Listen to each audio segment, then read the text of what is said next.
Hello guys, welcome back to my YouTube channel. In this video, I am going to show you how to fix TikTok direct message not sending problem. So guys, you can easily fix this problem. So let's start without wasting any time.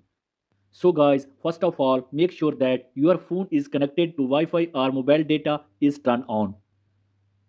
So guys, first of all, go to Play Store and tap on search bar and search TikTok app.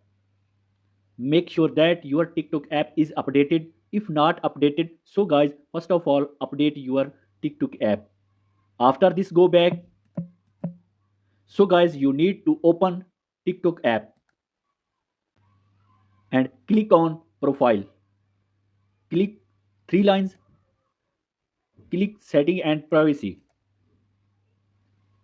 Click privacy. Scroll down. Click on direct message. Now click on direct message. So guys, select everyone.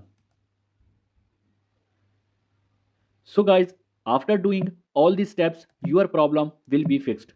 Hope you like this video. If you like this video, please do subscribe, comments and share. Thank you.